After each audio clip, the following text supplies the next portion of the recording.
It's no longer getting healthy because I should. It's getting healthy because, I'm trying to become fit for fatherhood, fit physically and mentally and spiritually and emotionally.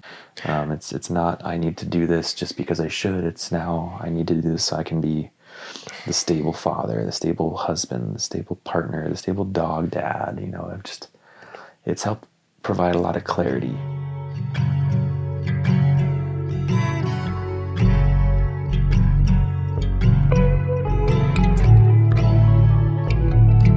Kia ora, friends.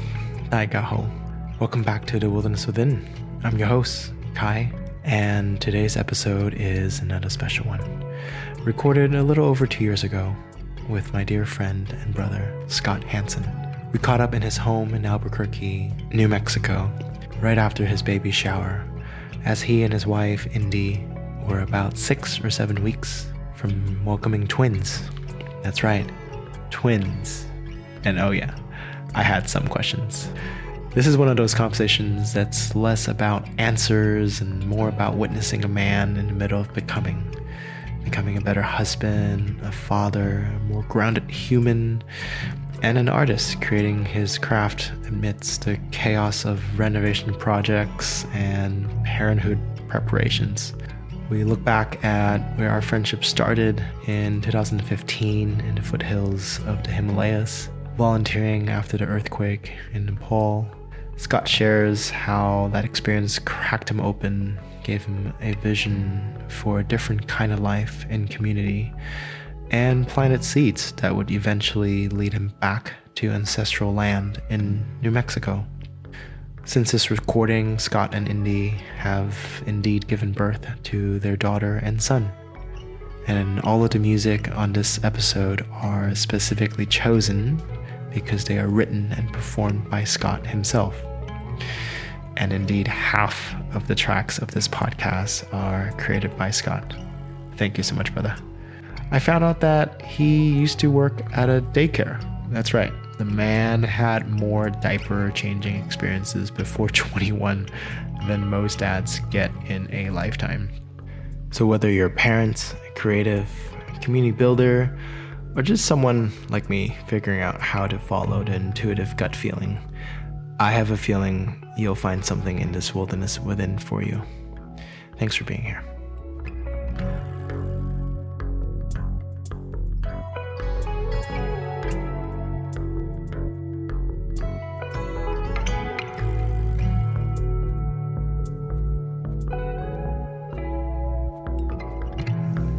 Glad we're here, Scott, doing this. Yeah, man, me too.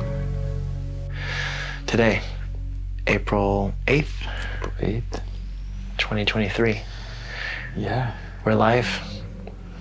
Can you share with us, where we currently are physically? Yeah, we are sitting in my library in Albuquerque, New Mexico, and just wrapped up our baby shower. Yes. For our first babies. And notice he said babies. Birth of our twins is expected in 6 to 7 weeks. So exciting and terrifying and thrilling and overwhelming. If you can actually condense it to 4 adjectives, you would choose those. I think so. Yeah. I keep coming back to them. So yeah, I think I would. You've probably given that some good thought. Yeah. Yeah. It's like equally thrilling as it is terrifying. Yeah. And I think I've come back to them several times now. I've noticed myself use those a lot today. So yeah, I'm gonna stick with them. Let's do it. And if more sensations and feelings and thoughts come up, feel free to share. Yeah. No, I've had some time to process. We're 30 weeks along, so 7 months of thinking about what this means. And that's right. Yeah. But look, this is intentional. It's very intentional. You and Indy, your lovely wife. Who I got to meet just over a year and a half ago. Yeah, you met her wedding weekend, right? Mm-hmm. Yeah, and she'd been here in a view for years. And then she and I even collaborated without your knowing. Oh yeah, we had that photo book. It's pretty cheeky. Yeah, pretty sneaky on both your parts. It was a really good DM I received. Yeah. That's one of my favorite gifts I've ever received too, is that book that she put together of all your work. Yeah. Oh, I walked in 2 nights ago and saw it on your shelf, and It's on proud display. it just made me so happy to see that. Yeah. Yeah. So yeah, here She we are. she chose the same photo for the cover that I did back in 2015-16 when I was fundraising for my second trip. Yeah. I made a photo book. It's a good one for you. I was there that night. It was taken. Yes. That was fun. Yeah. But yeah, here we are. Which brings us back to the origins of our friendship. 8 years ago now. Coming up to 8 years. Pretty crazy. On the other side of the world. In those mountains called, you heard of the Himalayas? Yeah, something like that. Something like that. Tell me about, if you may, like a concise version of what led you there. I was working in the Bay Area, having just graduated with an engineering degree. And during my degree, I wanted to be, helping people, using my knowledge and skills to help people. And I came out of school and was building what we called core and shell, what I not so affectionately referred to as empty buildings for nobody. Just speculative buildings for real estate developers. About a year after getting out of school, I realized there had to be something more. Mm-hmm. And you did this for about a year. About a year out of school. This is in the Bay Area of California. Yep. And decided I needed something that was a little bit more impactful and would feed my soul a little bit more. Mm-hmm. And I actually found out about the chance to go to Nepal at Lightning in a Bottle Music Festival, mm-hmm. which my buddy Skyler dragged me to kind of against my will. I said I didn't want to go. I didn't like the music, any of that stuff. And something in me was just like, you should take him up on this. And so I went into it with the mentality of just say yes this weekend. And I found out about this opportunity. It lined up with a project finishing and a lease ending. And all signs pointed to the fact that I could actually make it happen to go volunteer to help after this earthquake. And so I went with the intention of being there for 10 weeks in Nepal. Mm-hmm. And about 10 hours into being in Nepal, I realized there was something special going on. A really cool collection of brain power and open hearts and skills. And I had a feeling I wasn't going to be there for just 10 weeks. And then I got to Conscious Impact's camp where we met. Yes. And pretty quickly decided I didn't want to leave until I had to. And so I ended up being there for about a year. Yes. Just shy of a year. Yeah. Quit my job. Had to go back and put things in storage at one point. Mm-hmm. But yeah, I was out there for just shy of a year instead of 10 weeks. Yeah. The desire to help turned into the ability to be working directly alongside the people I was helping. Yeah, and you were able to apply what you learned in school as well as through your job. Yeah, in a place that was radically different from absolutely where you grew up, where you went to school, where you worked. Yeah, and it opened my heart, opened my mind, opened my eyes in a lot of ways too. Yeah. What was something really unexpected that came through even in the first few days or weeks? Besides, this is a good fit. I'd never worked or lived in community before. And that was a really interesting aspect of things. And it was, I was living in San Francisco, sharing an apartment with somebody that I knew from college, mm-hmm. and didn't know the people who I heard below us, didn't know our neighbors next door, didn't know anyone around us. I had my community from college that was, short Uber or bus ride away. So we had our community there, but it was nothing like what we had going or what they still have going. That's right. It has shifted, but you're absolutely right. Yeah, it has shifted immensely. I'm excited to go back. Uh-huh.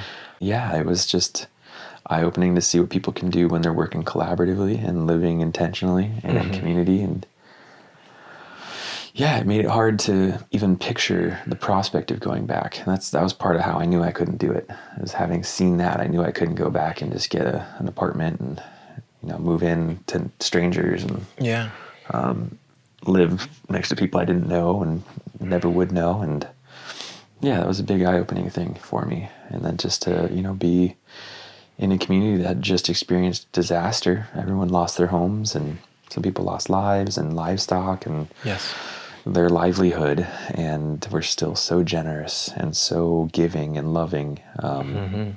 I reflected on the difference of what that would look like in San Francisco if tragedy were to strike. And I couldn't picture what that would look like. And I also couldn't picture myself leaving and going back to San Francisco. So I followed my heart and I followed my gut. And that's been a recurring theme in life. That's how I chose where I went to school. I just got a gut feeling and felt it in my heart that that's where I needed to go. Yeah. Didn't know anything about the area. Didn't know anything about the school, really. I was just on a tour of it and felt it and started looking into it more. And I was like, all right, they have what I want to study.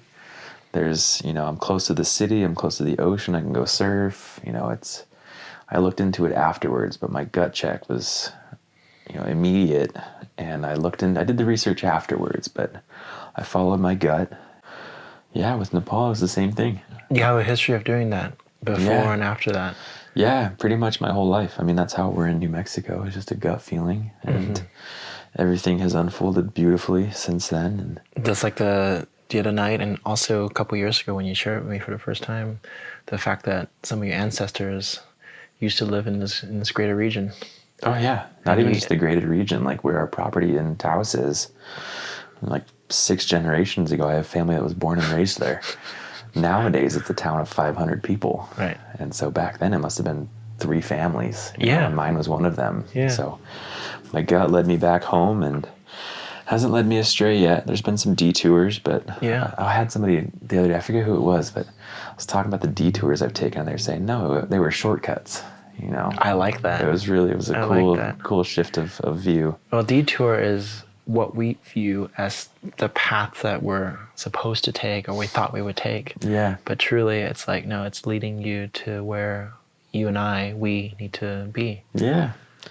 And something that I love about our friendship is that our paths just always cross in really cool, impactful times. I was in Nepal, and then shortly after, we saw each other again up in the Bay Area. That's right. And I was kind of deciding if I, make a move to Colorado because I told myself I wanted to, or if I kind of followed my gut and stayed in the Bay for a little while. And that's right. Ended up doing that and living out of my van and meeting my now wife and future mother of my children because I did that, followed my gut, just deciding to stay. And yeah, and then he shot our wedding. He just keep showing up in these really exciting, impactful times in my life. It seems to be every couple years. Yeah. But I think what's really lovely, and I totally agree with everything you've said so far, is we've maintained a little light line of contact. Not talking very regularly, but sensing that feeling of connection. For sure. And I know that I've always been able to rely on you for an opinion or a perspective, and it's always a good time, whether we hang out indoors or outdoors. Yeah, we've got a nice blend of both. I remember last time when I was in Albuquerque, it was September, just after your wedding. It was really, really hot, so we just stayed indoors. Yeah. But one of the things that stood out was just like, let's go into just something so simple, eating together, going to the climbing gym. Yeah. It's so memorable. Yeah. Yeah. And watching you and Indy climb together and just helping each other out was like, oh, this freshly married couple. Look at them on the wall. Yeah. That was what, 19 months ago? Yeah. Coming up on 2 years ago now. You're thinking like a dad or a pregnant dad when you're counting in weeks and months. Gosh. Yeah. Week 30. Yeah. No, honestly. Yeah. Here we are. Gosh, I'm still in awe. I said this when I came here 48 hours ago. I think like on the dot 48 hours ago. Yeah, pretty much. Oh. Yeah. And now like walking into your house, it's surreal. And I'm just so thrilled and proud. It's like a mixture of a lot of different sensations because it's not something that I could do or can envision doing, but here you are like doing so much more than I could ever fathom, supporting yourself, being in a healthier emotional, physical state than I've seen you in the past. Yeah. You're 2 really fun, rambunctious dogs. One of them. One's rambunctious. One's we know a which. snugglebug. We won't call it names. Yeah. Look at him. He just throws a hand up there. Yeah. Just a little high five. Yeah. And then, yeah, you got the kids coming. I love that we decided to throw in a little session and see how it flows. Yeah, because me too. This is the moment before you become a father. Yeah, it's pretty pivotal. The next couple of weeks here are pretty pivotal. I mean, we knew we wanted to try having kids. We didn't expect to succeed the first try. And so I was really starting to just wrap my head around what that would mean as far as changes necessary in me, changes necessary in our life, in our home, in our community, you know, the need to have people to lean on in a city that we don't really have a big network in. Yeah. And, you know, 7 months ago, we just kind of, it all changed. And 6 months ago, we found out. And so it's been kind of rapid changes necessary and preparations. But, you know, we've come a long way. We have our home ready for the kids. Mm-hmm. We have our network built. We have friends now that have kids of their own. Yeah. You know, it was fun getting to hold babies at the baby shower today. Yeah, that was really special to witness. Yeah. Your new and kind of existing community coming together. Yeah. To celebrate with you, to shower you, no pun intended, with gifts and love, their presence.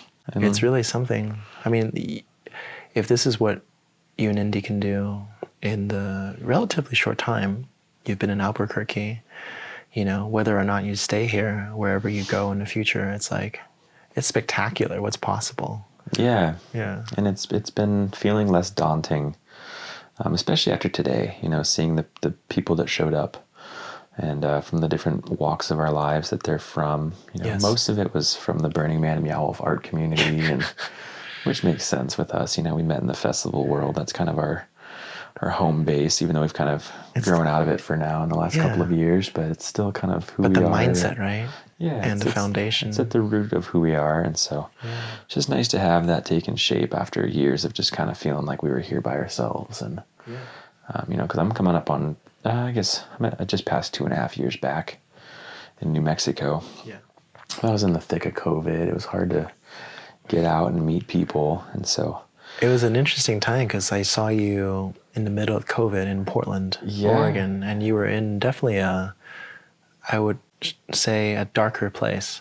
Yeah, I was having a tough time. I was up there solo. Yeah, away from Indy. Yeah, away from my fiance, and it was a hard time for everybody. You know, I won't make it about, you know, it was hard for me. It was a hard time. But yeah, now we're here in our house. We've got a beautiful home that's coming together, starting to feel like ours. Life has taken some really amazing turns.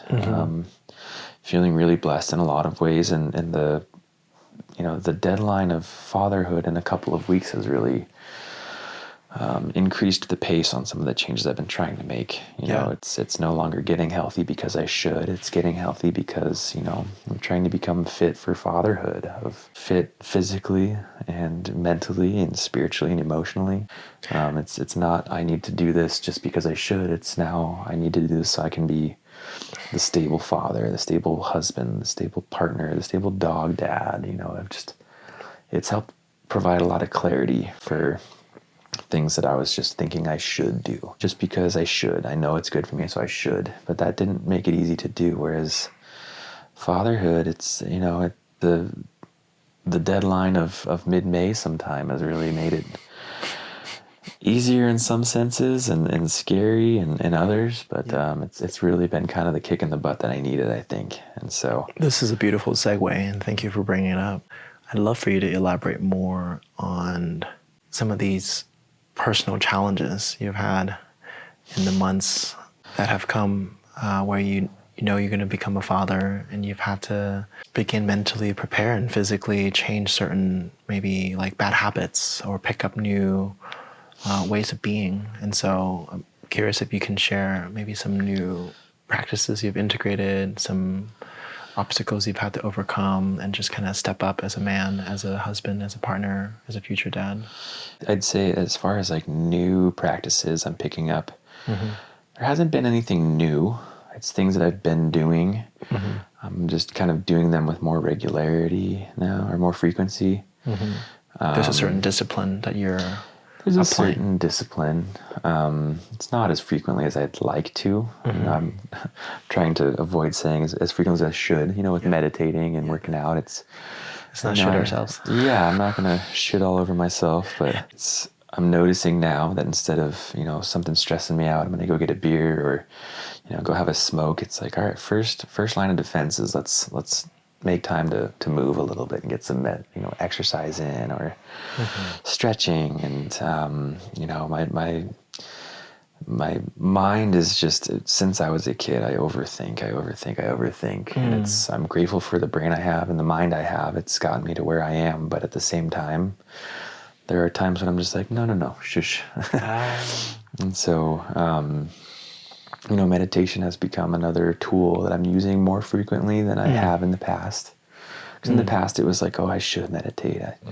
And now it's one of the things I go to just to kind of quiet myself down, to watch my own mind work and see what's going on beyond just, oh, I'm stressed out. It's, just kind of quieting myself down to be able to see behind everything and see what's really at play. And there's a lot of really complicated things going on right now. It's expecting twins.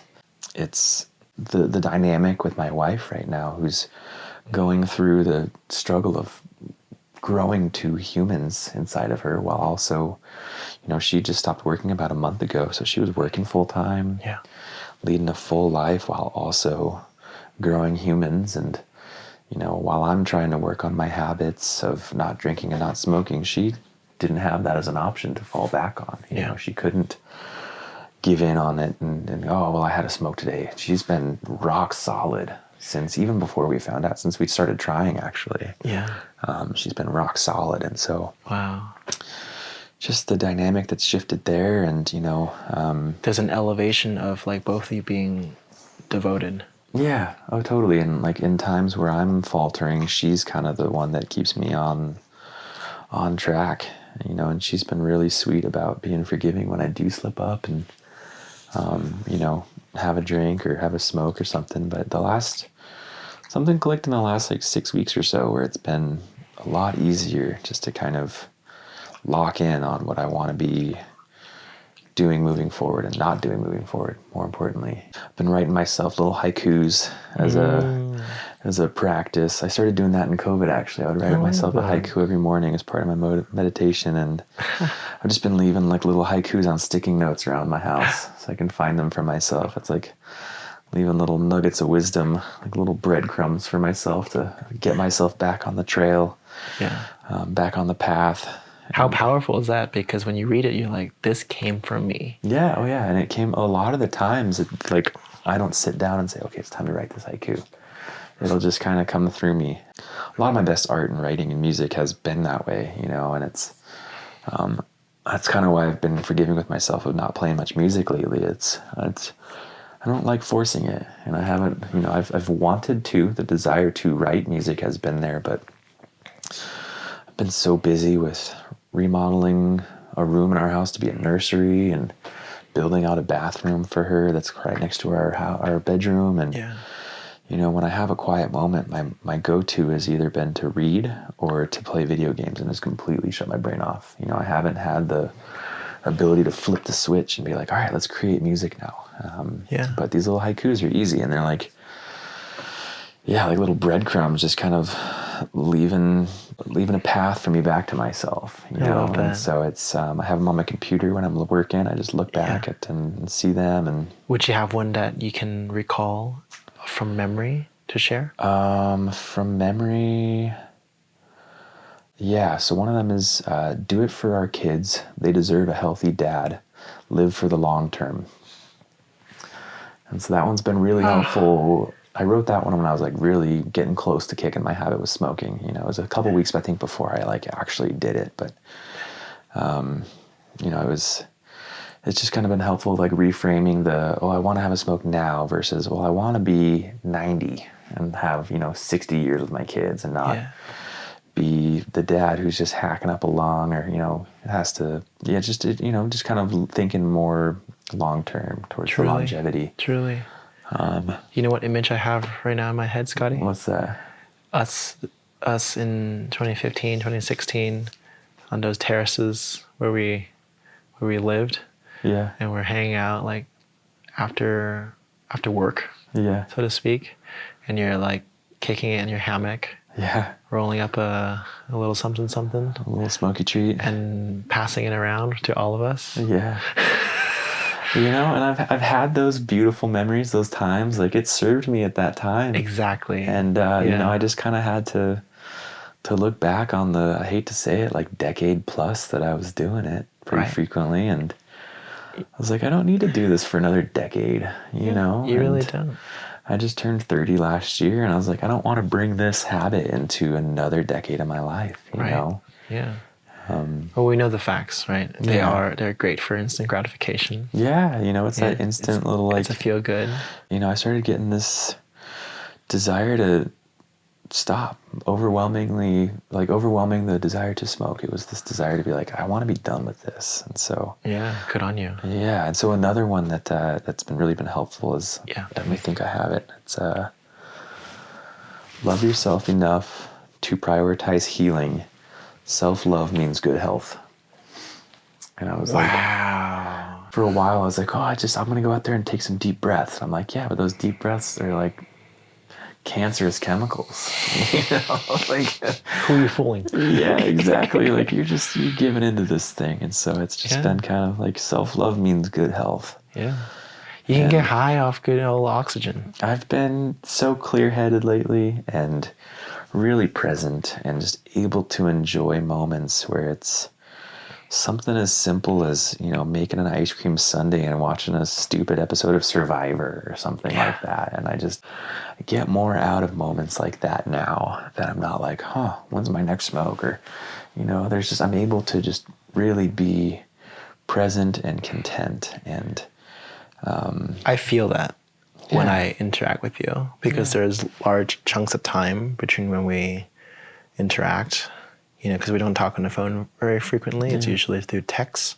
So I don't hear the cadence or the use of certain vocabulary in your voice. When I see this time, and of course I've seen you like, there's a minor level of like anxiety and stress because there's a lot of people coming, and there's like, babies on the way. But overall, I would say, just like what I said, like the cadence and like your tone and your demeanor, it's just so much more solid and grounded. Yeah.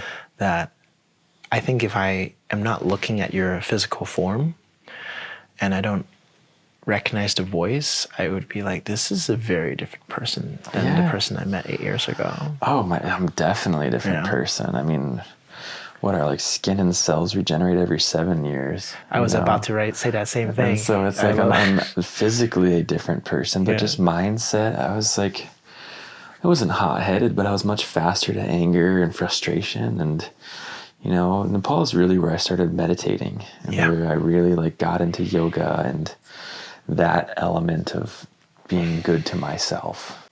I danced with psychedelics before then, but since then it's like really using them intentionally as more of like a plant medicine. And I've learned a lot from those experiences of, not just being an 18-year-old doing it because it makes me think things are funny, it's just to use them for a power beyond something that's fun to do. There's been a lot of growth through experiences, like being in Nepal was just facing people that had just lost everything and were still the most gracious, most generous. That's right. Welcoming us into their homes for a tea, for a meal even. For meals, yeah, exactly. And so just life experience, I'm not I think I was 23 when I met you.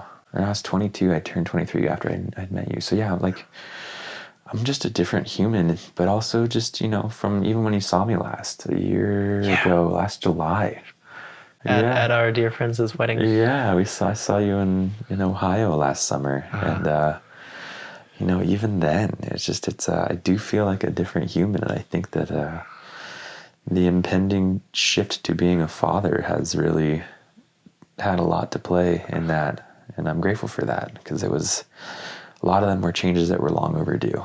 And I won't use the word forced, but I've been kind of like pushed into making that shift at a faster pace than I may have otherwise. And I'm grateful for that. Yeah. And I do feel a lot healthier. I feel, yeah, like I said, more clear-headed, more present, more driven.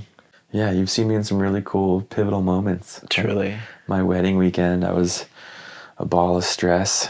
You know, it was a wedding. I was present to have a beautiful time, and you know, I do feel like I was really present the whole time and just looking around at this group of people that I love and people who love us and were there for us. And, yeah. But I do think it was like I was less steady, and you know, I don't even have the kids yet. I'm feeling like a dad already. How I'm like looking at things in a longer lens of like, yeah, you know, I'm not trying to figure out what I'm doing next month. It's, you know, planning in a few years where we want to put the kids into school.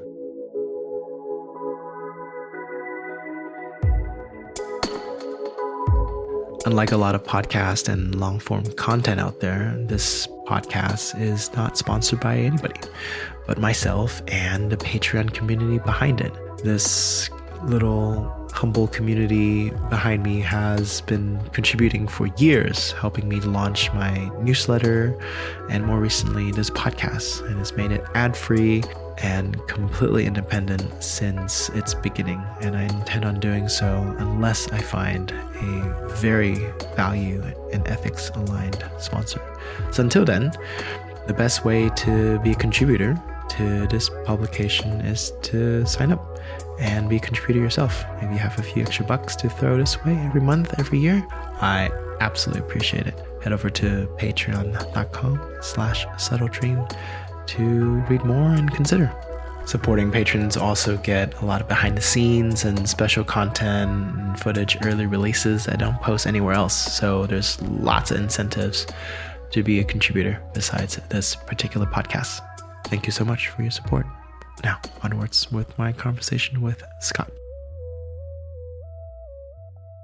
One of the first things we talked about the night I arrived was talking about kind of future visions and like school districts and possibilities and like what kind of environment you and Indy want to be in, where you want the kids to grow up in, what kind of access to resources and opportunities they would have, you know? And it's like, wow, you had to pull the long lens analogy on me, which is great. Yeah. But it's like, I kind of see it as 2021, the year you married, was like the year you were ready to commit fully. Yeah. You were like chips all in. Totally. And then last year you're like, okay, now that I'm all in, I'm here with my lovely wife that I'm committed to. How do we not just build our life, but like how do we further deepen what we both want out of this one life we're given? Totally. And now you're like at the cusp of something that, and I'm hearing this theme over and over again, which is you're thinking so much more beyond your own self, you know? And as you shared, like, when you saw the people we got to help out and work with in Nepal was like the beginning of like, oh, selfless service. Yeah. What does that look like? What does that entail? What does that bring forth in a way that transcends your job title, your salary, your credentials and titles? And it's like, what is the aspect in which you find your peace and position in a world that works for you? I had a taste of selfless service. I mean, I have a hard time saying selfless service because like you get something out of it. It's true. I like that. Thank you. It does like really benefit me. I feel good while I'm doing it. I have to say I've been pondering about that, and maybe I need to find a different way to talk about it. It's not completely selfish. Like it is focused on somebody else, but I get something out of it. You know? The dopamine. You get the dopamine, the serotonin hit. Let's be real here. Let's be real here. I didn't go myself for selfless service. We write that. But it's like you also get this beautiful life experience and lifelong friendships and stuff. It's not completely it doesn't suck. I didn't expect this, for example. Yeah. But surely I'm really glad I went for, quote, selfless service and got friendships like this. I think selfless service is like you're dealing with something that really sucks. But you're doing it for somebody else. Like living in Nepal in the hills and building every day with beautiful people like and eating from good all food over the world and cooking amazing food together and meeting fantastic people and having a global network. Like that's hard to call. That's completely selfless. But I had a taste of working on a project for other people my senior year of college. Like our senior engineering project. My buddy and I did a water system for a boys' orphanage in Rwanda. They had reached out to our school, and somebody had said, "Oh, they do engineering projects, and maybe you can get some help with the water distribution there." And so we finished early on our design, and we were able to fundraise and actually go and build it. And so it was around the year mark of that where I was like, what am I doing after graduation? Like, I'm building an empty building for nobody. And so that's kind of what put the thing in my head. It's like the last year, a lot has shifted. And so, yeah, you know, it's again at the point where it's like, I'm going to be of service, and I'm the one bringing home money for our family. You know, I'm the one who's doing all the heavy lifting, literally, for, you know, moving things around the house and building, and I'm in a providing role now. And it's been beautiful to just kind of get that opportunity again, you know, just to take myself out of the main view of like, what do I get out of this? It's, you know, what I get out of this is something I've wanted for a long time. I get to be a dad. Maybe longer than you thought. Yeah. I found a really cool journal entry from Nepal. Oh, yeah? That was like talking about how much I wanted to be a dad. And Is that right? I was looking at, it was when I was in Kathmandu getting ready to leave to come home. And so this must have been after the whole visa to India thing debacle. Being told on short notice I had to leave Nepal because my visa was expiring and I couldn't get one to India. And I found it recently, and I was just like, I'm so excited for that. And, you know, maybe when I go back to the States, I'll meet somebody, but like, I don't think I'm ready yet. I think I need some time to like figure things out and to really process what the previous almost a year has meant to you. Yeah. And just, you know, as a man, I'm not there yet. I'm going through my own stuff, processing my own things. And I don't think we're ever fully ready for huge shifts like this. But this time around, like when I was reading that, I actually teared up, and I was like, I've made myself proud. Because I do think that in those, 5 years since I wrote that, or no, 6 years. Oh yeah, I did the math wrong. I'm 31. I told you I was 30 earlier. So for the record, folks. Well, you were like back in 2021. I was like, that's 2 years ago. Okay, that's not right. Welcome to the 30s club where we stop counting. Yeah. I said my age wrong the other day to someone too. I've been having to do math since I was like 25 when people ask, because I've never really felt my age. I'm starting to feel my age now. Yeah, I love that you're like a top-notch engineer, and something as simple as arithmetic of your own age. Yeah. It's just like we're all human. Yeah. And I was like, I turned 31 at the end of last year. So yeah, I don't know what you said that reminded me of it. Okay. I think it was talking about the wedding. I was like, 2021, okay. Time is not 2 years linear. ago. Like, time's not linear. It's not real right now. Yeah, it was just a cool thing to find, you know, from my own brain, just journaling. That's a practice that I do. That's one that I will say I should be doing more of, because I really enjoy going back and reading stuff. How about this? May this be a reminder that you shall pick it up again. By the time this airs, I hope I have a good journaling practice. Oh, so it's on me to like either hurry it up or...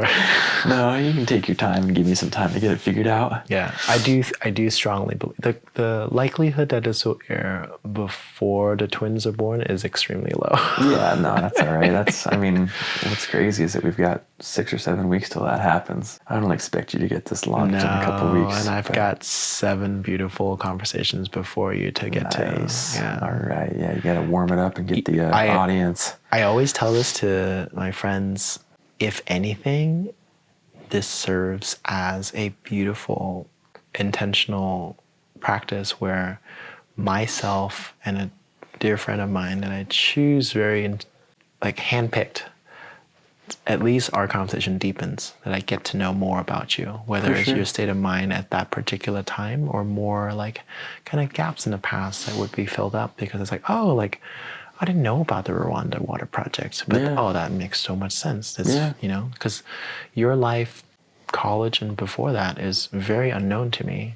Yeah. Unless I talk with maybe like your sister or your mom, your dad, you know, some of your old friends you've known since you're a child. Like it's like there's a lot of gaps. For sure. So it's just like always lovely to like get to know you more and other people more. Well, and I appreciate our friendship because like we don't just kind of stay on the what you been up to, you know, oh yeah, just this, and like sending each other memes. All those conversations and friends or like relationships are great, but like, you know, we always tend to just like go deeper, and like, you know, I feel like I know you in a different way than I know people that I've known my whole life. You know, we have the ability to like get real with things and get vulnerable, and I feel that way too. Some of the details of like, oh, where did you grow up? Like, you know, some of those things aren't fully fleshed out, but we've got a different, like, deeper bond on that. I do know your flavor of beer, so. Yeah, that's true. The hoppier, the better.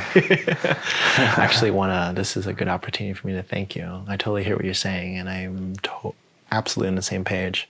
I actually want to thank you because when I was going through a rough patch with my partner, I reached out to you and maybe like two or three guy friends about men's work. Yeah. This was just a few months ago. Yeah, this was pretty recently. Yeah, and although there wasn't like a particular solution per se that came out from it, simply like the fact that I feel very comfortable to reach out to you and tell you that, hey, I'm experiencing this like rough patch right now. Like I feel kind of like I don't have the tools to deal with this problem within myself and with my partner. Like I kind of need some sort of help. Yeah. You know, like I'm very learning to be more comfortable reaching out for help, especially from fellow men. For sure. Especially you, who I've seen just like put in some really gnarly work, you know? No, it hasn't been easy, but I appreciated that you reached out because like people I've known my whole life, I really struggled to get anything more than, oh yeah, things are good. Or, oh yeah, it's kind of weird, but we'll figure it out, you know? And so I really appreciate when another man is like, hey, I know you've sat in men's circles. I know you've, you know, other various modalities of healing or self-work or, you know, development. You feel comfortable coming to me and looking for resources. I really appreciated that. And, yeah.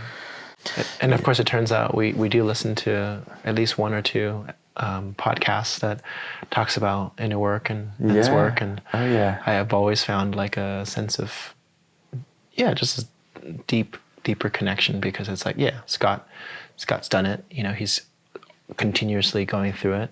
Yeah. And that's something that I've always admired. You know? Thank you. It's always been, I mean, again, it's not like I'm not getting anything out of it, you know. It's like very much, this has been a huge tool for me. It's like we have a men's group here that meets super infrequently, but it's one of those things where like once you've sat in a circle with somebody like that, you know, it kind of opens the door for more honest, vulnerable, raw conversations. You know, people that I don't know that well, I see them, I'm like, how's it going with your, you know, such and such? Or like even just, you know, a simple how's it going? And they feel comfortable like opening beyond just, things have been better. You know, it's like, it's been such a huge tool. And I don't have like a regularly meeting group here, but, you know, it's been a really helpful tool for me. And so anytime somebody reaches out about that, I'm like more than happy to send the resources I do have, the podcasts, and, I mean, that's pretty much the main source of wisdom right now, minus the occasional men's group that we put together here. But well, that's what's accessible. It's super accessible, and it's you know, when you find ones that really resonate, it's nice just to kind of have like a familiarity with the people and the messaging. And I look forward to the day that I can go beyond just like good reading material and good listening material and hearing what others are saying, which, you know, like, thank goodness for the internet to allow that to be basically freely distributed across multiple platforms.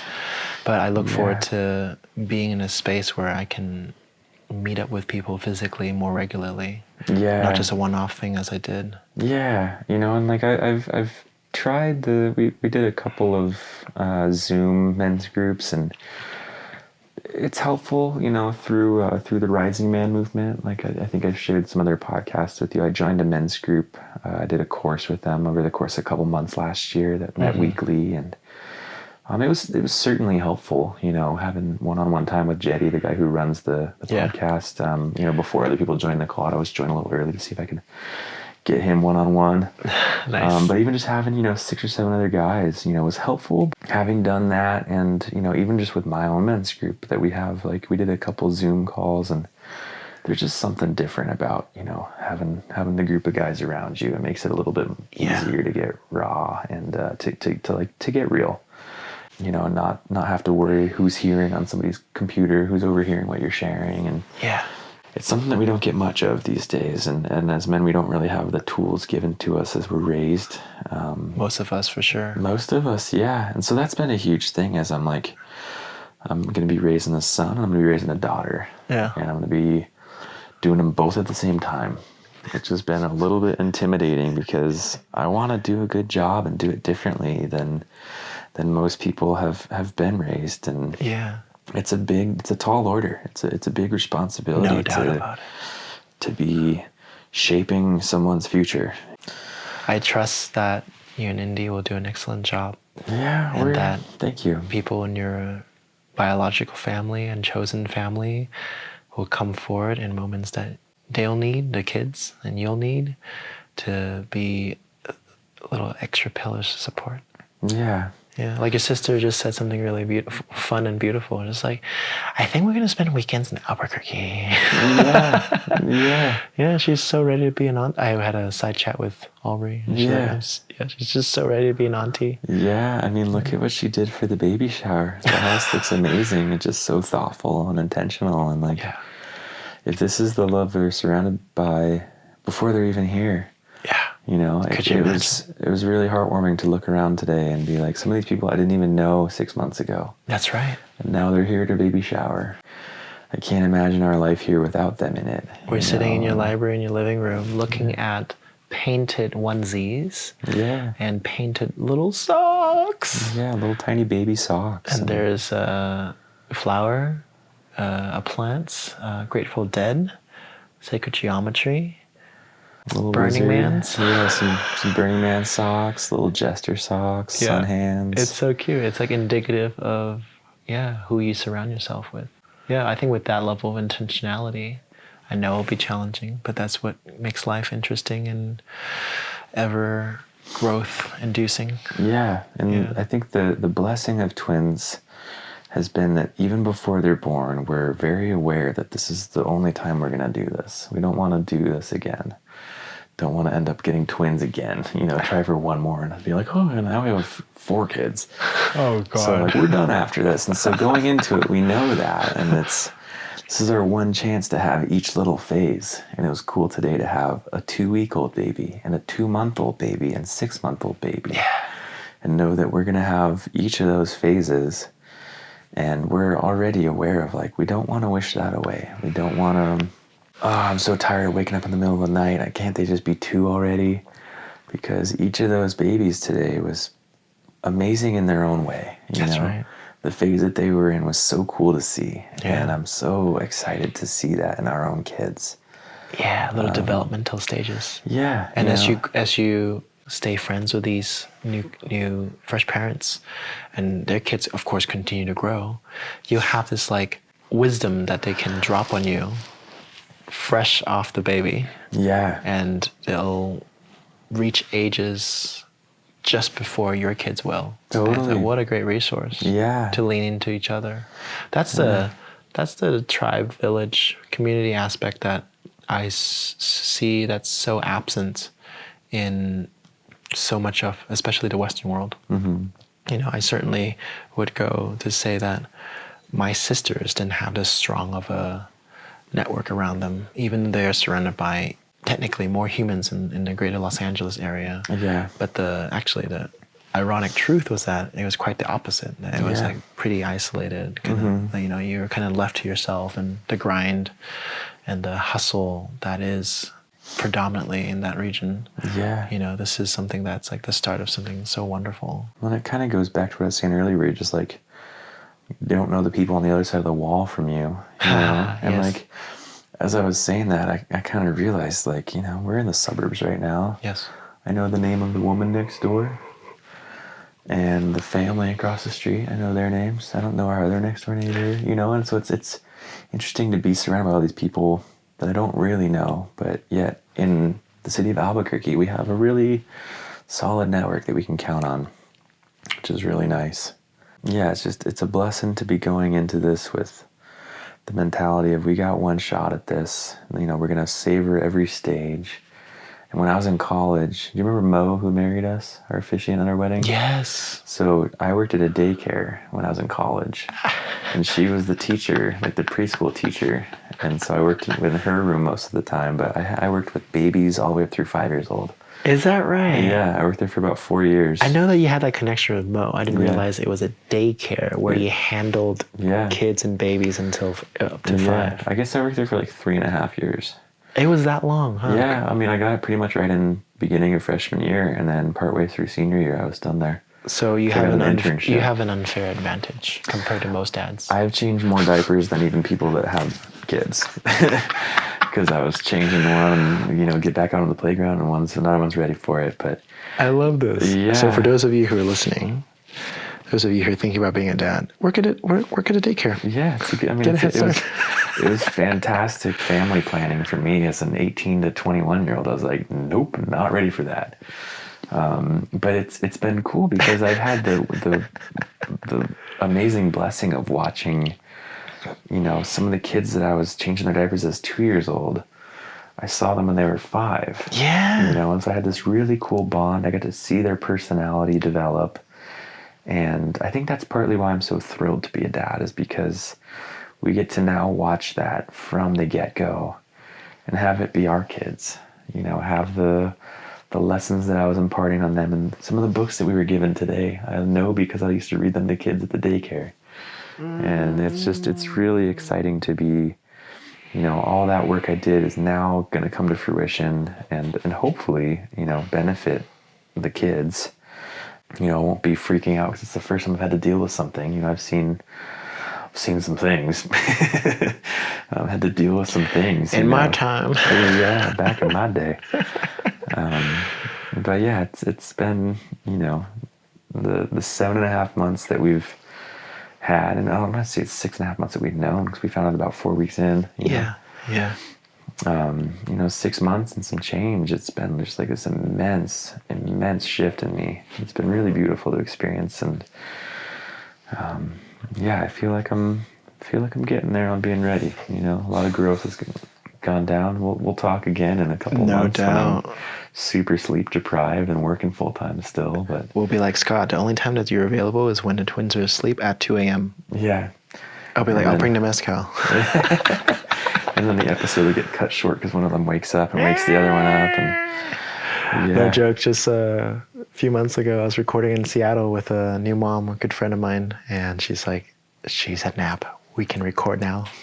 She's like, we'll record so long as she's asleep. I go, fair. And then the episode ends halfway through it, just a mid-sentence. Now we got 55 minutes. Oh, wow. It was a lot longer than we thought. That's a good nap for the little one. We just like heard the I'm awake cry, and we just like laugh, go, well, all right. Thank you for doing this. Yeah, pretty soon here that'll be my life. Yeah. Hey. Yeah. I can't even use the word happy. It doesn't cut it. I'm extraordinarily thrilled, and I really, truly enjoyed hearing all the little bits that have made me even more fizzed up about your life. It's almost as if I am in your body for a bit, feeling the sensations as you do. Yeah. It's wonderful. Yeah. It's a shared, it's like a shared human experience. Yeah, totally. I'm very grateful for that. Yeah, glad to share it with you. Yeah. I was going to say, before we wrap this up, it's been so beautiful and wonderful. Do you have any last thoughts that we haven't covered? Any like wisdom to drop? Anything maybe for your future self to hear? Because it's more about that. And, you know, just for the audience. I have like I've been keeping a note on my phone, or like one of those little reminders things. Okay. Just like wisdom nuggets. Let's hear it. This is one that I like woke up with. Yeah. So this is actually before the wedding That job I was working, I was just a stress ball. Yeah, I would you wake were. up with an anxiety attack and short of breath and stuff. And I wrote this one, I've kept with me, but it's, life is fluid and flexible. Don't stress, it'll all pan out. Listen to my intuition, I'll know when it's right. I'm a multifaceted being. It'll take time and practice to get fully integrated into myself. Be patient, but prioritize what you know to be best. And I come back to that every once in a while, because I feel like I lose the path pretty frequently. I feel like lately I've been pretty good about staying on it, but just to not get frustrated. Things are happening for a reason, and just to prioritize what you know to be best has been the big one. And that's been really helpful. And so hopefully that helps somebody else. And when I listen back to it, hopefully this will help me too. And with that, Yeah. I give you Scott Hanson. Yeah. Dear friend, dear brother. Yeah, I love you, brother. Thanks for having me on. Appreciate you. Yeah, my first podcast. May there be more. Yeah, heck yeah. Cheers, man. This is right here. Yeah. Man of the hour. This is, just gotta shoot my behind the scenes. Overhead to long shadows, the changing of the seasons. Darkness has its reasons.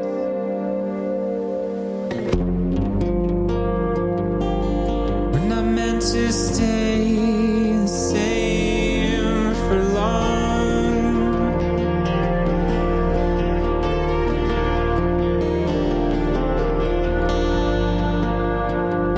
Any day's a chance to change what's wrong. What a conversation, huh? So now, 2 years and some months later, the twins have just celebrated their second birthday. Scott and Indy have moved back to the East Coast, where Indy's family reside, to have more family support and to build a different community there. I'm really proud of Scott's journey, and I'm also really proud to say that when I moved to Aotearoa, New Zealand, I asked him to be part of my online men's group, to which he accepted, and we've since had about a year and a half of online meetings and shares with 7, 8 other of my closest guy friends on this planet. Scott's also gotten into running, has completely quit smoking, and also put alcohol down, and he's just more focused and clear and healthy than ever, as he needs to be with 2 twins. Yeah, and this track is really special, and this ending track, because he recorded it and released it in the last few months, and it's called To Life, and it's released on Spotify under his music name, Scout Rockwell. So yeah, from learning about his past changing diapers at a daycare and writing haikus in his house, to becoming a more devoted husband, a father to 2 kids, and just continuing that inner work and having real, raw conversations, sharing emotions and also joys. So I'm so proud and grateful to have him in my community globally, to call him a friend, a brother of 10 years now. Scott, if you're listening to this, love you, brother. Can't wait for our next online call and catch up. And to the rest of you, thank you again for listening. I hope this episode has brought value and beauty into your life. Until next time. What's wrong?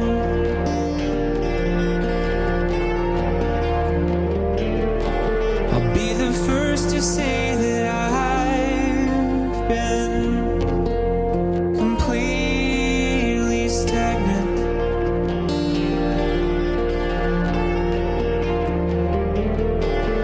Feeling time to shake the dust. I refuse to spend another year absent.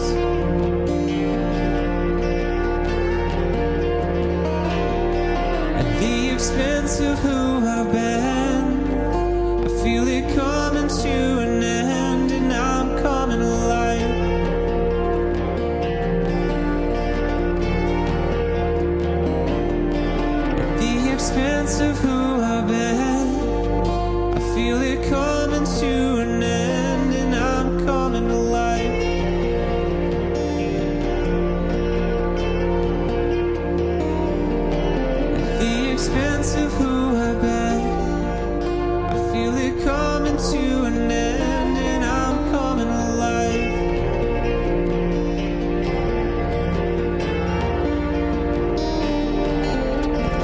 expense of who